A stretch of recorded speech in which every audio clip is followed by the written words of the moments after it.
علیہ وآلہ وسلم ہے۔ البتہ قرآن میں اس بات کی اجازت تو ہے، لیکن اس بات پر زور نہیں دیا گیا انتہائی مجبوری کے عالم میں، اور مجبوری یہ بیان کی گئی کہ اگر تم اپنے گھر والوں کو کھلی بے حیائی میں مبتلا پاؤ تو پھر پہلے تو ان کو سمجھاؤ، اگر وہ نہ سمجھ سکے تو پھر ان کی خوابگاہ سے علیحدہ ہو جاؤ، اور اگر خوابگاہ سے بھی علیحدہ ہونے کے باوجود بھی معاملہ سدھرتا نہیں ہے تو پھر ہلکی مار مارو۔ تو یہ یاد رکھیں، یہ اسلام نے بڑی ہی عمدہ ترتیب کے ساتھ یہ امور بتائے ہیں کہ جو پہلا درجہ ہے، پہلا مرحلہ ہے، اس کو کراس کیے بغیر اب دوسرے پہ نہیں پہنچ سکتے، اور دوسرے کو پر عمل کیے بغیر اب تیسرے پہ نہیں پہنچ سکتے۔ جب موقع ہے اس کو سمجھانے کا، پیار سے، حکمت سے اس کو مختلف پہلو اس کے سامنے رکھے جائیں، تو اس موقع پہ خوابگاہ سے علیحدہ ہونا یا مارنے پیٹنے کا سوال ہی پیدا نہیں ہونا چاہیے، اور جو کوئی کرے گا وہ صراحتاً ظلم کرے گا۔ لہذا پہلے موقع پہ نہایت ہی شفقت اور محبت کا مظاہرہ کرتے ہوئے آرام سے سمجھانا، اور اگر اس طرح سے بات نہ سلجھے تو پھر آپ نے تنبیہ کے طور پر خوابگاہ سے علیحدہ ہو جانا، کمرہ اپنا بدل لینا۔ تو بالعموم زیادہ تر جو شریف عورتیں ہوتی ہیں وہ پہلے مرحلے پر ہی سمجھ جاتی ہیں اور اپنی اصلاح کر لیتی ہیں، لیکن اگر کچھ نہیں سمجھ سکتی تو دوسرے مرحلے پہ بالعموم سمجھ ہی جاتی ہیں، اور 95% جو کیسز ہوتے ہیں وہ درست ہو جاتے ہیں۔ البتہ اگر اس کے باوجود بھی کوئی نہیں سدھرنے کے لیے تیار تو اس موقع پہ آپ صلی اللہ علیہ وسلم نے فرمایا کسی صحابی کے سوال پر، تو میں بھی اپنی بیوی کی زیادہ نافرمانی پر اس کو کیسے ماروں؟ تو آپ صلی اللہ علیہ وسلم کے ہاتھ میں اس وقت ایک مسواک تھی، تو آپ صلی اللہ علیہ وسلم نے فرمایا بس اس مسواک سے تم اس کی ہلکی سی پٹائی کر سکتے ہو، اس سے زیادہ بڑی کوئی چیز، اس سے زیادہ کوئی بھاری چیز تم استعمال نہیں کر سکتے۔ لہذا ہمیں اس بات کو دیکھنا ہوگا کہ ہم جب ایسی نوبت تمہاری آتی ہے، کوئی مرحلہ ایسا آتا ہے تو ہمارا کس قسم کا رد عمل ہوتا ہے۔ آپ صلی اللہ علیہ وسلم نے فرمایا کہ مسواک کے برابر کی ڈنڈی ہو، اس سے انتہائی ناگزیر حالات کی بنا پر، انتہائی مجبوری کی حالت پر آپ مار سکتے ہیں، بڑی ہلکی سی مار جس سے نیند نہ پڑے، جس سے زخم نہ بنے، تو اس شخص کے ساتھ اجازت ہے۔ لیکن اگر آپ اس طرح سے ماریں گے جس طرح کہ آگے کوئی انسان نہیں، کوئی جانور ہے، تو یہ سراسر ظلم ہے، اس کے اسلام قطعاً اجازت نہیں دیتا۔ قطعی طور پر اس بات کی کسی مسلمان کو اجازت نہیں ہے۔ اگر وہ ایسا کرے گا تو پھر اس کا وہ اللہ کی جانب سے، قدرت کی جانب سے بھرپور انتقام وہ پائے گا، اسے انتقام جھیلنا پڑے گا، اور اللہ کا انتقام میرے بھائیوں، اللہ کی لاٹھی بڑی سخت ہے۔ یہ نہ سوچئے کہ وہ ایک مجبور اور کمزور جان ہے، وہ آپ کے مقابلے میں جسمانی لحاظ سے مضبوط نہیں، تو آپ جس طرح سے چاہیں ان کے ساتھ سلوک کریں، ہرگز نہیں۔ اللہ نے ان کو بھی اشرف المخلوقات بنایا ہے، تو ان کا حق رکھا ہے، ان کا احترام رکھا ہے۔ لہذا وہی کم از کم وہ شخص جو اپنے آپ کو مسلمان کہتا ہے، حضور صلی اللہ علیہ وسلم کے محبت کا دعویٰ کرتا ہے، وہ ہرگز ایسا نہیں کر سکتا۔ اور یہ بھی ذہن میں رہے، جیسے میں نے پہلے عرض کیا کہ جو کوئی ایسا کرے گا تو کم از کم اور نہیں تو وہ سنت رسول کو چھوڑ دے گا، کیونکہ ہم نے بتا دیا کہ یہ عمل سنت رسول سے بالکل دور کا ہے۔ سنت رسول میں اس کا دور دور تک بھی کوئی وجود، کوئی شواہد، کوئی ثبوت نہیں پایا جاتا۔ نمبر 1، میرے بھائیوں،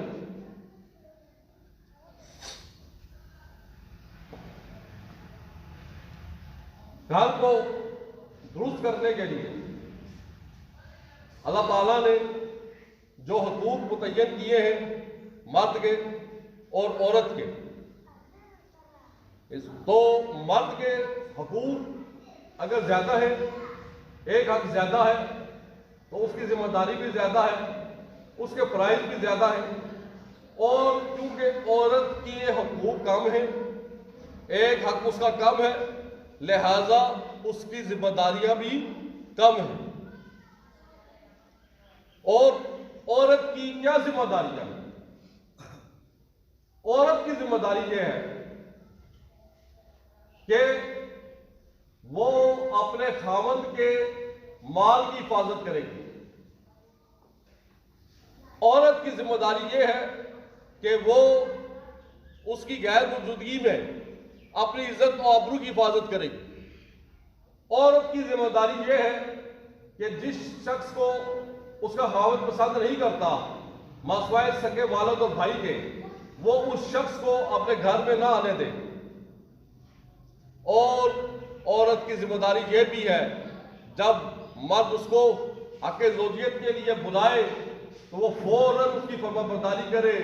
اور جو عورت بھی اس حوالے سے پہلوتی کرتی ہے، سستی کا مظاہرہ کرتی ہے، بہانے تراشتی ہے، تو آپ صلی اللہ علیہ وآلہ وسلم نے ارشاد فرمایا کہ ایسی عورت پر ساری رات فرشتے لعنت فرماتے رہتے ہیں جب تک کہ وہ اپنے اس عمل سے باز نہیں آ جاتی. تو یہ عورت کے چند موٹے موٹے فرائض ہیں. اب ہمارے ہاں کیا رواج ہے؟ ہمارے ہاں یہ روایت ہے کہ جب بھی کوئی عورت ایک بیوی کی حیثیت سے گھر پہ آتی ہے، بہو کی حیثیت سے گھر میں آتی ہے، تو اس کے اوپر یہ ذمہ داری لگا دی جاتی ہے، یہ فرض کر دیا جاتا ہے کہ تم نے خاوند کے جو بھائی ہیں، دیور، جیٹھ، جٹھانیاں بھی، نندے بھی، ان کی بھی خدمت کرنی ہے، ساس سسر کی خدمت کرنی ہے، ان کے کپڑے دھونے، ان کے کپڑے استری کرنے، ان کے لیے کھانا پکانا ہے. میرے بھائیوں، اگر ہم خالص قرآن و سنت کی تعلیمات کا جائزہ لیں تو اسلام کسی عورت کو اس پر یہ ذمہ داری نہیں لگاتا، یہ فرض عائد نہیں کرتا کہ وہ خاوند کی بہنوں کی یعنی نندوں کی یا دیور دیورانی کی یا جیٹھ جٹھانی کی خدمت کرے یا ساس سسر کی خدمت کرے، ان کے کپڑے دھوئے، ان کے کپڑے استری کرے، ان کے لیے کھانا پکائے. ہرگز نہیں، یہ اسلام نے اس پر فرض نہیں کیا. کوئی سعادت مند ہوگی تو کر بھی لے گی، لیکن اگر نہیں کرتی تو اس پر قطعاً کوئی گناہ نہیں. یہاں تک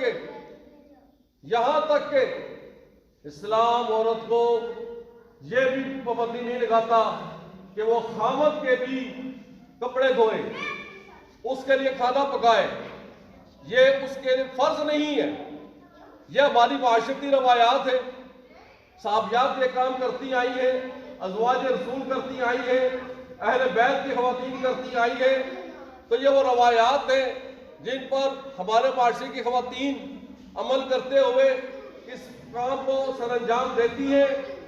لیکن اگر اس کو شریعت کی بنیادی نقطہ نگاہ سے دیکھا جائے تو اللہ تعالیٰ نے اس پر یہ فرض نہیں کیا کہ وہ خاوند کے کپڑے دھوئے یا اس کے لیے کھانا پکائے. اس مقصد کے لیے خاوند کو کوئی ملازمہ رکھنی ہوگی. پہلے دور میں لوڈیاں ہوتی تھی، وہ یہ کام سر انجام دے دیا کرتی تھی. اب ملازمائیں ہیں، لیکن اگر کسی کی اتنی مالی استطاعت نہیں ہے تو پھر اس صورت میں اس خاتون کو بھرپور تعاون کرنا چاہیے.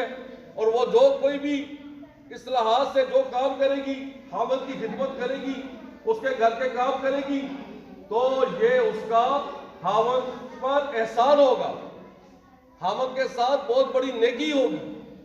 اب آپ دیکھیں کہ ہم لوگ تو کسی اپنے گھر میں کہ اگر چھوٹی بہو ہے، اس نے بڑی بھابھی کے لیے، خاوند کی بھابھی کے لیے کھانا نہیں پکایا، اس پہ سختی آ جاتی ہے. اس نے ساس سسر کو خدمت نہیں کر سکی صحیح طرح سے تو اس کی سختی آ جاتی ہے. جبکہ اسلام تو یہ کہتا ہے کہ وہ مرد کے اوپر کی خدمت کرنا بھی اس کے فریضے میں نہیں چاہے جائے کہ ہم نے اس کے اوپر اتنا ڈھیر سارا سا بوجھ ڈال دیا ہو جس کا اسلام کے ساتھ کوئی تعلق نہیں. اس کا کیا سبب ہے؟ اس کی کیا وجہ ہے؟ کیوں ہم لوگ اتنے ظالم ہو گئے؟ پھر ہم اب یہ بھی جان چکے کہ یہ عورت کے احسانات ہوں گے اس گھرانے پر، اس وقت کے اوپر کہ وہ اس کی خدمت کر رہی ہے، اس کے کام کر رہی ہے، جس کی آپ ممنون احسان ہو، جس کی جو آپ کو اوپر اپنے فرائض سے بڑھ کر احسان کرتی ہو، نیکیاں کرتی ہو، تو آپ جو ہیں اس کے ساتھ ایسا رویہ رکھے کہ جیسے وہ گھر کی کوئی لونڈی ہے، جیسے وہ جانور ہے. ہرگز نہیں. اسلام میں قطعی طور پر اس قسم کے رویے کی ایک فیصد بھی گنجائش نہیں ہے. ہمیں اپنے رویے پر نظر ثانی کرنی ہوگی. میرے بھائیوں، اس کے بعد اگلی بات یہ ہے کہ ہمیں اسلام نے عورت کے ساتھ جو حسن سلوک کرنے کا حکم دیا ہے، ان کے تمام نکات اگر ہم ان کو اس وقت دیکھیں تو اس میں یہ بھی ہے کہ عورت کو تحفظ ملنا چاہیے. مرد کا رویہ، مرد کی طرف سے ایسا طرز عمل عورت کو ملے کہ اسے سیکورٹی ملے، اسے تحفظ ملے، کہ کسی گھر کی فرد کی جرأت نہ ہو کہ اس کی طرف میلی آنکھ سے دیکھے، اس کو دیکھ کر جو ہے منہ بنانا شروع کر دے، یا اس کو دیکھ کر اس کے تیور چڑھ جائیں. جو مرد اپنی عورت کو تحفظ نہیں دے سکتا وہ کیسا مرد ہے؟ کیا اس کو مرد کہلانے کا حق ہے؟ تو میرے بھائیوں، تحفظ، سیکورٹی گھر کے افراد سے بھی باہر کے افراد سے بھی یہ عورت کے حقوق میں سے ہے، اور مرد کا فرض ہے کہ وہ عورت کو یہ حق ادا کرے اور یہ تحفظ دلائے. اور اس حوالے سے آخری بات یہ ہے میرے بھائیوں کہ جو کام بھی وہ کرے آپ کو چاہیے، جیسا کہ ہم نے عرض کیا کہ یہ اس کا احسان ہے، تو اس صورت میں آپ اس کی بھرپور حوصلہ افزائی کریں، انکریج کریں، خراج تحسین پیش کریں، بھرپور داد دیں تاکہ اس کا حوصلہ بڑھے اور بڑھ چڑھ کر آپ کی خدمت کرے، بڑھ چڑھ کر آپ کی فرما برداری کرے، اور بڑی خوشی کے ساتھ گھر کے کام کرنے کے علاوہ دیگر جو اس کی ذمہ داریاں ہیں ان کو بھی پورا کرے تاکہ آپ کا گھر ایک مثالی گھر بن سکے. اور جب ہم ان تمام امور کو اکٹھا کر لیں کہ آپ لوگ اپنے گھر میں پہلے نمبر پہ اپنی بیوی کو بھرپور عزت دینے والے ہوں، اور اس کو بھرپور اس بات کا یقین ہو، اس عورت کا دل یہ گواہی دیتا ہو میرا خاوند مجھے بہت زیادہ عزت دیتا ہے، بہت زیادہ احترام دیتا ہے. نمبر 2، بہت زیادہ محبت کرتا ہے، اور ایسی محبت کرتا ہے کہ میری خامیاں اس کو محسوس نہیں ہوتی ہیں، انہیں اگنور کرتا ہے. نمبر 3، نہایت رحیم ہے، نہایت شفیق ہے، شفقت فرماتا ہے، میری کوئی چھوٹی موٹی بڑی غلطی بھی ہو جاتی ہے تو معاف کر دیتا ہے. نمبر 4، مجھے سیکورٹی فراہم کرتا ہے، مجھ پر ناجائز بوجھ نہیں ڈالتا، مجھے تحفظ عطا کرتا ہے اور مجھے خراج تحسین پیش کرتا ہے، میری حوصلہ افزائی فرماتا ہے. تو مجھے بتائیں، جب کسی عورت کو یہ تمام چیزیں مل جائیں، اگر اس کا خاوند مالی لحاظ سے مستحکم نہیں بھی ہوگا تو کیا وہ خوش نہیں ہوگی؟